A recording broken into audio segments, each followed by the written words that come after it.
When you see Buddhist monks work for peace very slowly amid noisy streets on American with traffic constantly passing by and continuous loud sounds, what are you truly feeling inside yourself? Do you feel compassion for the Buddhist monks' work for peace, admiration, or irritation because you do not understand why they work this way in a world that is always rushed and full of tension? You may ask yourself whether the Buddhist monks are suffering at peace or simply enduring in order to do something symbolic or peace, and whether we can also attain what they have. And it is also possible that you do not realize that the way you look at those monks is exactly the way you are looking at yourself, and the way you understand meditation practice in daily life in order to have peace like those Buddhist monks. Many people come to meditation with a very simple wish, just to feel a little lighter, a little calmer, and less exhausted than what they are carrying every day. Some people who practice meditation feel stuck, not knowing whether they are going in the right direction, or simply resting in a very pleasant and gentle sensation to escape disturbing agitation and anxiety.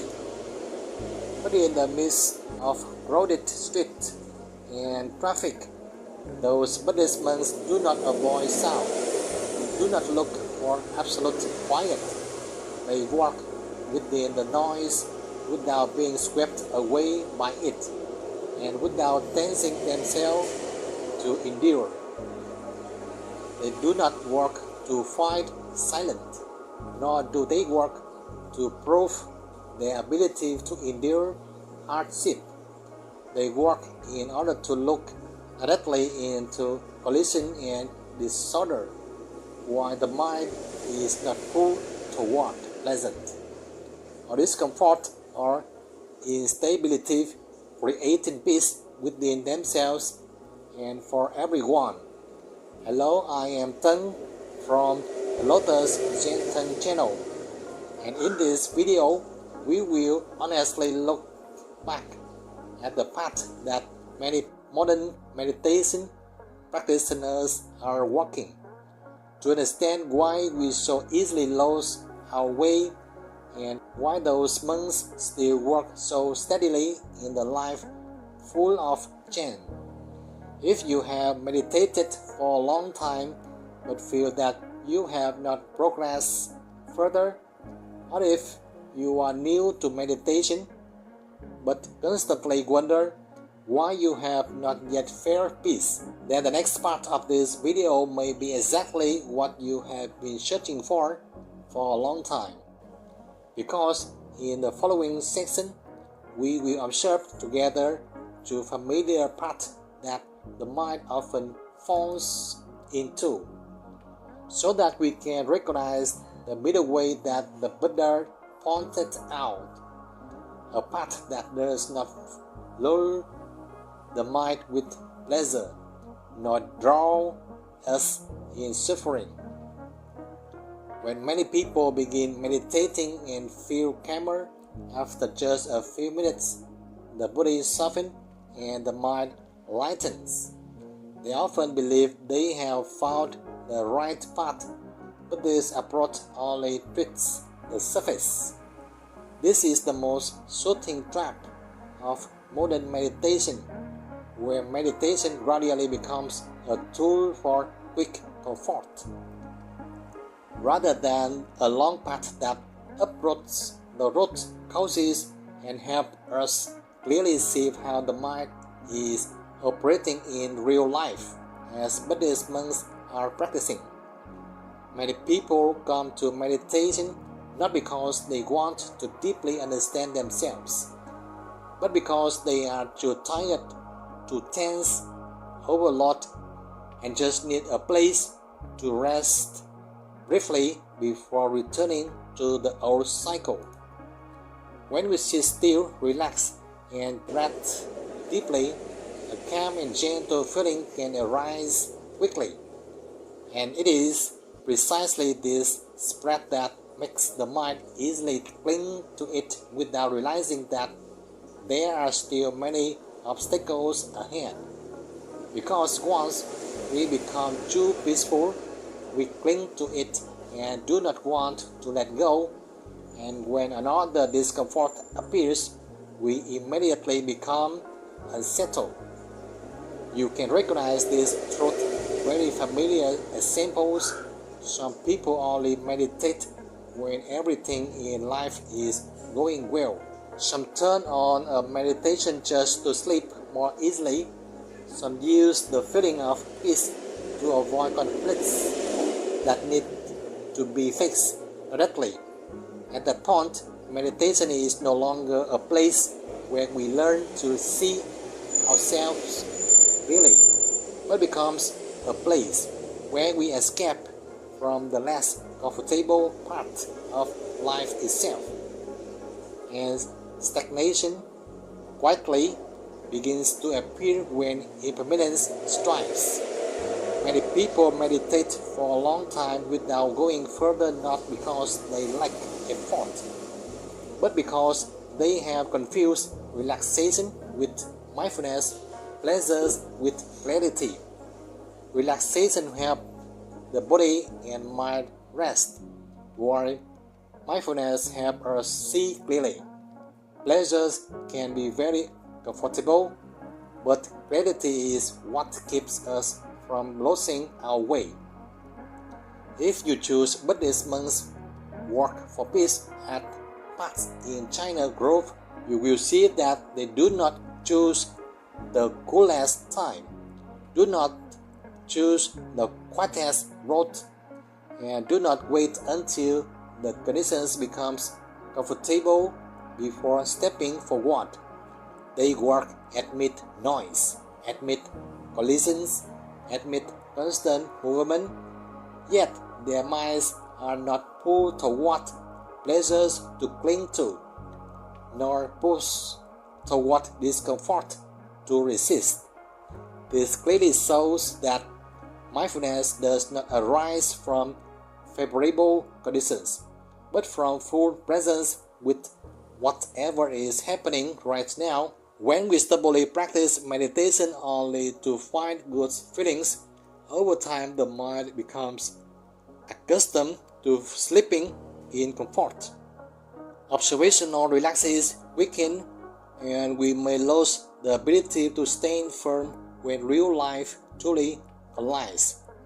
On the contrary, when we learn to recognize comfort as merely a sensation that arises and passes away, not a destination, meditation begins to return to its proper role, helping us wake up in the midst of very ordinary things. Now, take a brief moment to return to the breath, not to chase it, not to control it, just to feel what is present. Inhale, gently follow the breath as it flows through your nose. Feel your chest and reach down to your belly. Exhale, feel the breath leaving through your nose, and notice your belly softening and sinking. The breath is not used to create a more pleasant feeling, but to help you clearly see our habits operating in the body and mind, and to fully sense this moment. Simply by recognizing whether you are clinging to comfort or discomfort and gently returning to observation, a new space opens up where meditation is no longer escape but true presence. And precisely when the trap of comfort is clearly seen, a deeper question begins to arise. If Buddhist monks do not cling to peace, then what do they face next on this walking path? When the path of seeking comfort is seen as something that can lure the mind, many people unconsciously turn in another direction. often an extreme of asceticism or sinking into fear and suffering. On this path, suffering is no longer just something observed, but gradually becomes something familiar, like being tangled in a mess of ropes and believing there is no way out. Many people who have experienced loss, trauma, or very difficult periods in life still carry those habits. When they come to meditation and need time to move beyond them, Buddhist monks do not choose this ascetic path.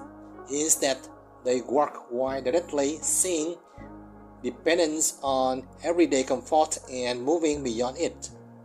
Buddhist monks work and observe discomfort as it arises, allowing it to unfold, transcending all suffering with a peaceful body and mind, and bringing that very peace to others. For many people, when the mind continuously clings to old pain or experiences are viewed through the lens of fear, confidence is lost, and we easily fall into a state and remain stuck there. At this stage, suffering does not wake us up, but causes the mind to contract, lose flexibility, react more than understand, just as comfort clouds us at the opposite extreme. Comfort pulls us into a gentle sleep, while suffering pulls us into numbness or reactive agitation, and both move us away from the ability to stand firmly in real life. If you recall the image of Buddhist monks working for peace, you will see that during the day they work at midnight without seeking comfort, and when night falls, they return to a very simple space to sit in meditation without avoiding discomfort. The body may be tired, the mind may not cling to comfort, but they do not escape, do not resist, and do not turn pain into proof that they are practicing correctly. This clearly answers the questions many people have carried since the opening. Those monks are neither joyful nor suffering. In the way we usually understand, they are practicing letting go of both extremes in each moment. Enduring does not automatically give rise to wisdom, and asceticism does not lead to mindfulness. When suffering is seen as merely an experience that arises and passes away, not who you are, not your path, a very different space begins to open. Now, take a brief moment to return to the breath, simply to feel what is present. Inhale, gently follow the breath as it flows through your nose, feel the chest, and reach down to your belly. Exhale, feel the breath leaving through your nose, and notice your belly softening and sinking. The breath here is not meant to make pain disappear, but to help you not be carried away by its story, because you are only observing without judgment, returning to mindfulness and peace. And right at this point, when both extremes of comfort and suffering are clearly seen, the third path gently and quietly begins to reveal itself. The path the Buddha taught 2,500 years ago, deeply stable and solid, and that is the path we will step into together in the next part. When speaking about the middle way, many people misunderstand it as compromise, as standing halfway between two emotions, as not being too happy or not too sad. But if the middle way were that simple, it would not be strong enough to help people stand firmly in a life full of collision and chance.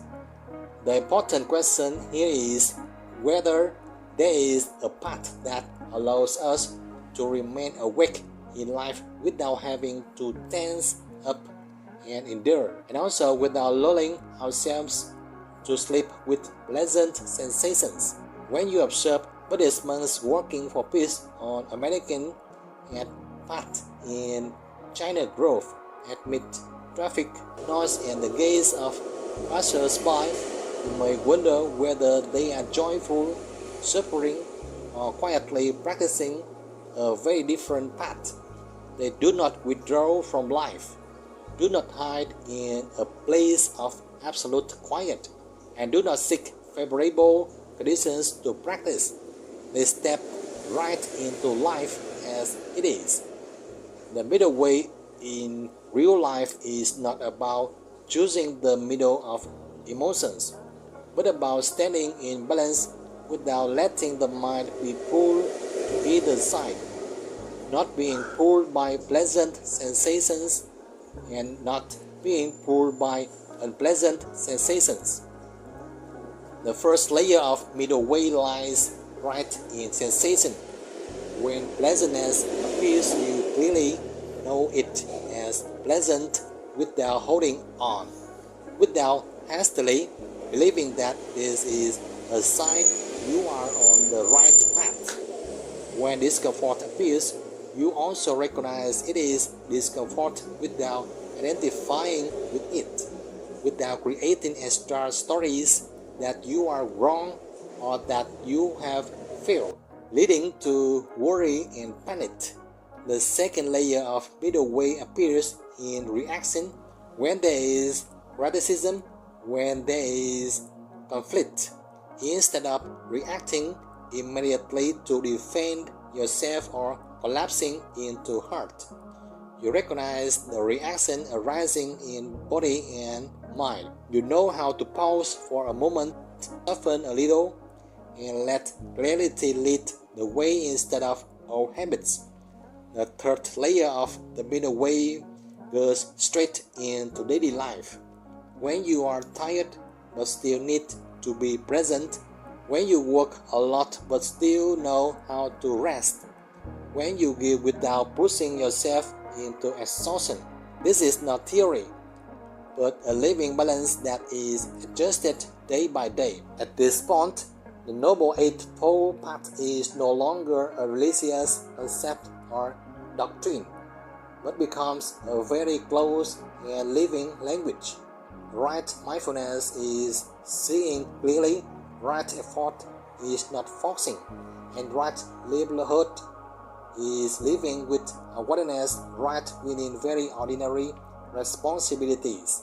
The role of the breath in the middle way is not to fix or create a special state, but simply to illuminate, to remind you that you are present in the here and now. Inhale, gently follow the breath as it flows through your nose. Feel your chest and reach down to your belly. Exhale, feel the breath leaving through your nose, and notice your belly softening and sinking.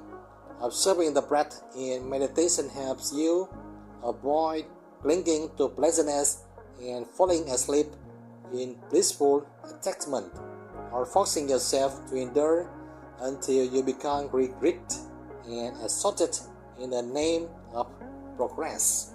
Both of these paths cause you to lose stability in real life because impermanence changes too quickly. On the contrary, when you follow the middle way, you begin to realize that you are no longer dragged too quickly by emotions. You have the ability to stay with difficult moments without collapsing, and to enjoy pleasant moments without losing clarity. And impermanence does not weaken you because it actually makes you stronger. Buddhist monks seriously practice every posture of walking, standing, lying down, and sitting. They do not wait for quietness to practice, and they also do not abandon practice when difficulties arise. Return to the breath to clearly see where you are in this moment. Inhale, gently follow the breath as it flows through your nose. Fill your chest and reach down to your belly. Exhale, feel the breath leaving through your nose and notice your belly softening and sinking. The breath does not erase who you used to be, but it helps you clearly see the old habits that are still operating. And it is precisely this clear seeing that helps you move beyond attachments that are no longer good for you. From here, a very gentle question begins to open: how to bring this middle way more deeply into daily life while still maintaining softness and clarity. After walking together with the footsteps of Buddhist monks along the middle way, you may begin to realize that the problems does not lie in the appearance of pleasant or unpleasant sensations in meditation, but in the way we unconsciously chase or cling to them. Throughout this practice, we have seen two familiar paths that many people are walking. One path that uses laziness to escape fatigue, and one path that uses suffering to cling in order to find meaning for personal wound. Both of these paths arise from a very human desire, the desire to feel more okay, to hurt less. But what few people realize is that both can lead us away from true mindfulness. The mindful middle way does not tell you to choose a better feeling, nor does it ask you to eliminate suffering. It simply invites you to stay with what is present without escaping and without clinging, so clarity can arise. When you no longer chase pleasantness to forget life, and no longer sink into suffering to define yourself, the mind begins to have space to breathe and to see. At this point, meditation is no longer a type separated from daily life, but becomes the way you walk through the streets, the way you breathe when tired, and the way you choose to respond with awareness right when you are touched. You begin to realize that the greatest benefit of these meditation sessions is not a lasting feeling of peace, but the ability to recognize where you are in each very ordinary moment of present life. At this point, you see clearly without needing to fix. You feel without needing to take sides. When you stop in time, when the mind begins to slide back into old habits that are no longer good for you. Just one step lays down with awareness in a busy day, just one breath felt fully without interference, just one moment where you stop an impulsive reactions and dare to see clearly. The middle way has already begun to be present. The image of Buddhist monks continuing to walk silently amid noisy streets reminds us that they are not looking for another place, nor waiting for better conditions to practice. The path they walk is not in the destination, but in each step unfolding right now. And that path is not far from you, because it begins exactly where you are standing, as long as you remain aware and do not force yourself. The journey in the game of the breath will become more and more fascinating if you truly cherish it. This practice, just like a habit, is a key to unlocking every doorway within your body and mind. So keep watching and keep practicing with me in this video and the ones to come. If you have any thoughts or reflections, feel free to leave comments below. And if this video helped or inspired you, please click like, subscribe, and share it with others. Thank you.